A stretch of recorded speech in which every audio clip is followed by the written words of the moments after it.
And making this year's show extra special for attendees, the Royal Air Force is here for the first time in over a decade. But Christmas isn't just coming early for those kids. Santa is on a very tight schedule, going all across White Plains, spreading holiday cheer. But in just a few hours, it will be filled with thousands of shoppers. Everyone's going to be out here trying to get everything they need for their holiday meals. Residents who were displaced returning today to find their homes completely in ruins. The devastating sight after a blaze tore through the buildings last night, leaving them broken and charred. Residents say that it was all over so quickly and that they are shocked to learn that an earthquake happened here in their neighborhood. The Jewish community on edge after a horrific attack inside a rabbi's home in Muncie. Congregants returning to the synagogue after last night's attack, shaken over the news that Muncie, a heavily Hasidic Jewish community, was attacked during a celebration on the 7th night of Hanukkah.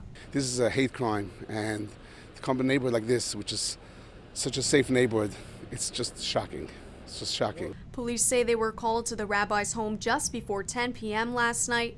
Witnesses say that's when a man wearing a scarf covering part of his face came into the rabbi's home and began to use what's being described as a machete to carry out the attack before fleeing. The man stabbing 5 men, all who were hospitalized. I threw a coffee table at him and I started to run out again. He came after me, started to walk here towards the synagogue. Both doors were locked from inside. He saw it was locked one door, the next door he checked. Then he went down Orchard Hill Road to where his car was. I ran after him. I took the plate number and I came back up and gave it to the police. State police, along with multiple county and town police departments, along with the NYPD, worked together to find that vehicle and ultimately take the suspect into custody in Harlem.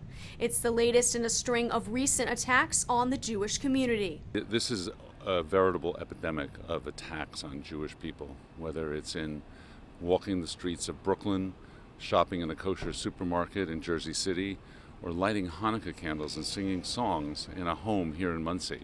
The suspect in all of this is Thomas E. Grafton of Greenwood Lake. He pleaded not guilty on all 5 charges of attempted murder, along with 1 charge of burglary. He will return to court on January 3rd. That is the latest from Muncie. Sara, Bonadies, News 12.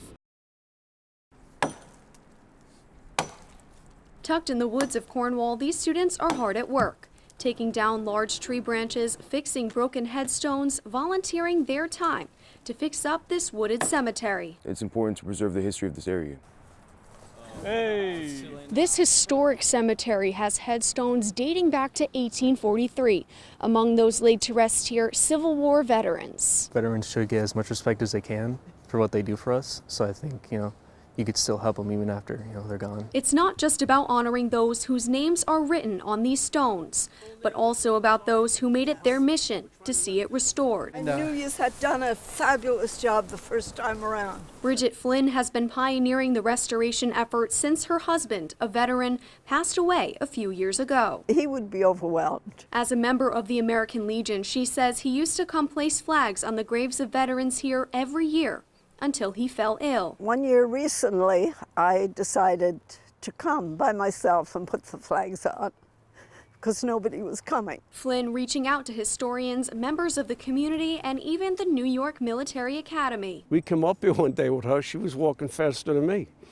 And we looked and we said, okay, we see what we have to do. Overwhelmed with emotion as she sees her husband's vision come to life for the first time. Never thought this would happen. Thank you. I'm overwhelmed now. And although it will likely take years before it's fully restored, I am really so grateful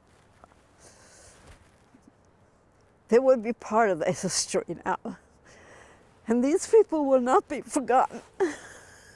In Cornwall, Sara, Bonadies, News 12.